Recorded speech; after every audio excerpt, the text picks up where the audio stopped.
a rain-soaked evening. On the outskirts of New York City, in a secluded alley, stands an old antiques shop called Forgotten Relics. Dusty shelves are scattered with century-old books, rusted lanterns, and strange trinkets. In the corner of the store, there's a large mirror with intricate golden carvings and ancient engraved symbols, exuding an air of mystery. But the history of this mirror is dark and ominous. Centuries ago, a sorcerer trapped his soul within it. The mirror was cursed. Anyone who gazed into it would have an eerie shadow cast over their life.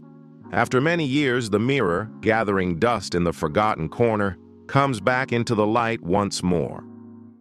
On the outskirts of New York City, the Jacob family had just moved into their new home. The family consisted of John, his wife Catherine, and their only daughter Emily. Catherine, with her particular fondness for old antiques, one day found herself at Forgotten Relics. As soon as she stepped inside, the smell of aged wood and dust filled the air, transporting her to another era. Among the various items, her eyes were suddenly drawn to a large mirror with golden carvings. "How old is this?" Catherine asked the shopkeeper. The shopkeeper, an elderly man, gave an odd smile and replied, "Very old, madam, but no one has ever bought it. If you wish, I can sell it to you cheaply." Catherine, mesmerized by the mirror's intricate design and mysterious appearance, ignored the man's cautious gaze and bought it. She placed it in the dining room of their new home. That night, Emily was the first to notice the mirror. After hearing stories from her mother, she stood in front of it, captivated by her reflection. But suddenly she felt something was wrong. The reflection seemed to move, and in place of her own face, there was the shadow of someone else. She screamed in terror. John rushed in and asked, "Emily, what's wrong?" "Dad, there was something inside the mirror. Someone was there." Emily trembled with fear. John and Catherine looked at the mirror but saw nothing unusual. "It's just your imagination, silly girl," Catherine chuckled. But that night, Emily couldn't sleep. After looking at the mirror, she felt as though an eerie shadow was following her. From the next day, the atmosphere in the house began to change in strange ways. At night, everyone felt as if a cold, unnatural breeze was sweeping through the house. The mirror in the dining room seemed to come alive. After bringing the mirror into the house, strange occurrences began to unfold. But the most terrifying event happened one night. That day, John was coming home late, while Catherine was in the kitchen. Emily was studying in her room. As she passed by the dining room, she suddenly stopped in her tracks. For a moment, she felt as if her reflection in the mirror was following her. She waved her hand to test it, but the reflection didn't quite match her movements. After a few moments, an eerie smile appeared on the lips of her reflection. Emily ran to her mother, screaming, "Mom! There's someone in the mirror." Catherine, brushing it off as a figment of Emily's imagination, smiled and sent her to bed. But later that night, Emily was startled awake. In her sleep, she had felt someone standing near her head. Opening her eyes, she saw a shadow moving toward the corner of her room, heading toward the mirror. Trembling, Emily rushed to her mother's room, saying firmly, "Mom, I'm telling you the truth. There's something in the mirror. The shadow, it's come into my room." Catherine, now slightly irritated, said, "You must have had a nightmare, Emily. Calm down and go back to sleep." However, the next night, something even more terrifying occurred. John was sitting alone in the dining room working on his phone. Suddenly, there was a sound from within the mirror. He looked up, startled, and saw a dark shadow moving inside the glass. "Catherine, come here!" John yelled. Catherine rushed in and asked, "What's going on? What do you see?" "That shadow right there!" John pointed. Catherine looked but saw nothing, but the fear in John's eyes was undeniable. "I think this mirror. It's not right," John whispered. From that point on, every night grew more bizarre.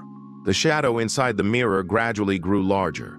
The family began to experience disturbing nightmares, and Emily repeatedly felt the presence of someone standing in her room. One night, the shadow inside the mirror began to emerge from the glass itself. As the family's unusual experiences continued to escalate, John decided that he needed to learn more about this mirror. It was becoming clear to him that this mysterious object was not just strange, but dangerous.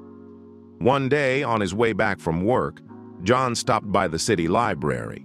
He began searching through books on ancient magic and old curses. After hours of searching, he came across an illustration in one of the books, a sketch of a mirror. The sketch resembled the very mirror in their home. The book explained that this mirror had been created by a dark magic master who sought to make his power eternal. However, his magic failed, and his soul became trapped within the mirror. From that point on, the mirror became cursed, wandering from place to place. Anyone who spent too much time in front of it would gradually lose their life force until their soul was lost forever. A chill ran down John's spine as he read the passage. He also discovered that destroying the mirror was incredibly difficult, as it could inflict damage on those around it before it could be destroyed. John rushed home and told Catherine everything. At first, Catherine didn't want to believe it. "How can you be sure it's talking about our mirror? Maybe it's just an old legend." But Emily, who had already felt the presence of something strange in the mirror, interrupted her parents. "I think Dad is right. Since the mirror came to our house, I've been seeing strange things." Meanwhile, that night, the mirror began behaving even more bizarrely. Emily and Catherine stood in the dining room, and as they looked into the mirror, they saw a strange reflection, an unfamiliar figure with deep black eyes and a twisted, mocking smile. Catherine was now terrified. "What should we do now, John? Keeping this thing in our house is inviting disaster." John replied, "We need to understand how the power of this mirror works. If we have to destroy it, we need to know the proper way." The family realized that they had become entangled in something beyond their understanding, and the mirror seemed to be gaining full control over them. As the night progressed, the terrifying influence of the mirror became even more apparent. Each member of the family began to feel as if they were being watched. A cold breeze seemed to emanate from the dining room, creating a sense of dread that filled the house. One night, John sat in the dining room, staring at the mirror, lost in thought. Suddenly, he saw the dark shadow inside the glass clearly begin to move. He stood up, stunned, and shouted, "Catherine! Emily! Come here!" Catherine and Emily rushed to his side, but they saw nothing. John's face was filled with terror. "I saw it. It was staring right at me." Just then, the mirror began to shake, and a vibration seemed to ripple through the entire house. Emily screamed, "It's coming out!" The black shadow began to emerge slowly from the glass. It was human-shaped, but its eyes were completely dark, and its smile twisted with malice. The lights in the room flickered and went out one by one as the shadow moved toward them. John gathered his courage and grabbed a stick, trying to strike the shadow, but the stick passed right through it, as if the shadow were not a physical entity. The shadow advanced toward Catherine, and suddenly she screamed and collapsed to the floor, unconscious. "Mom!" Emily cried, trembling as she rushed to her. Catherine lay motionless, her face stricken with fear. The shadow returned to the mirror, and a terrifying silence fell over the dining room. After Catherine was taken to her bed and regained consciousness, she shakily spoke. "It felt like it was getting inside me. I couldn't breathe for a moment." John now realized that the mirror wasn't just frightening. It had the power to harm them. Time was running out.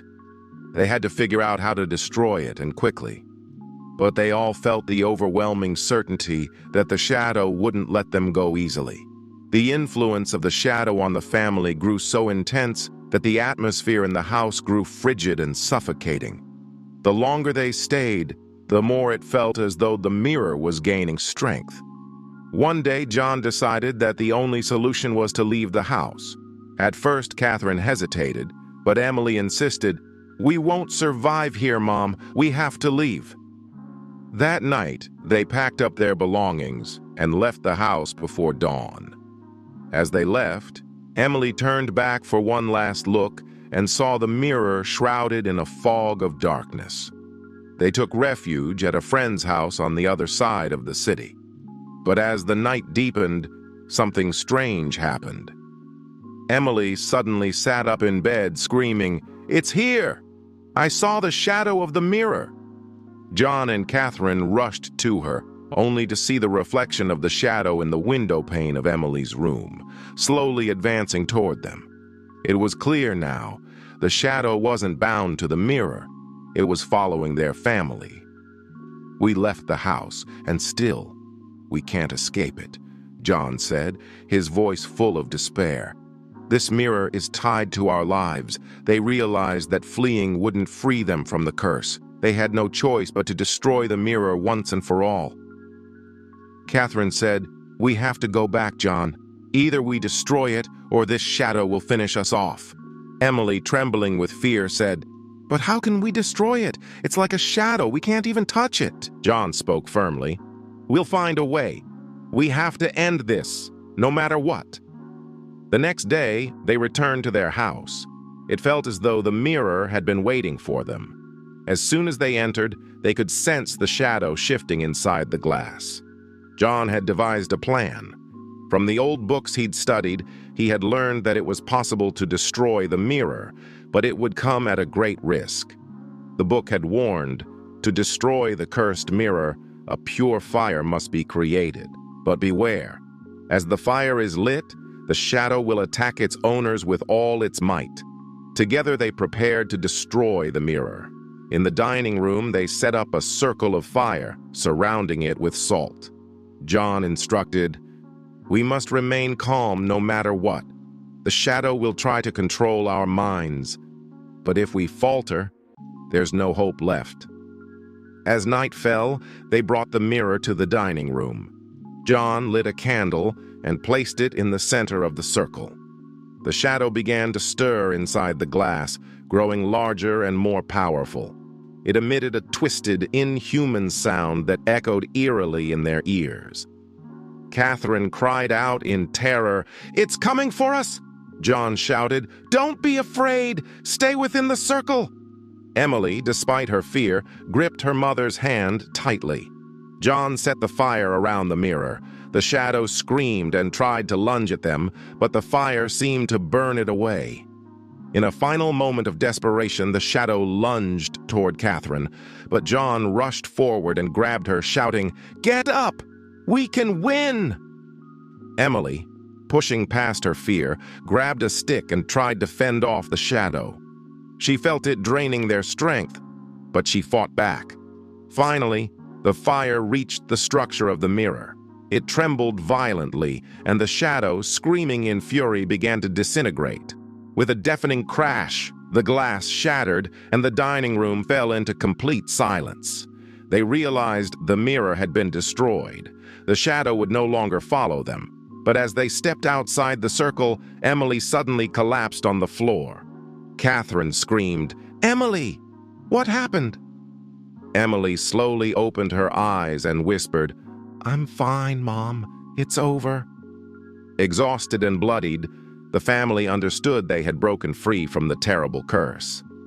The next morning, as John cleaned up the broken glass, he noticed a small shard of the mirror still intact in the corner. For a moment, he saw the reflection of the dark shadow within it. Terror returned to his eyes. "It's not over," he whispered.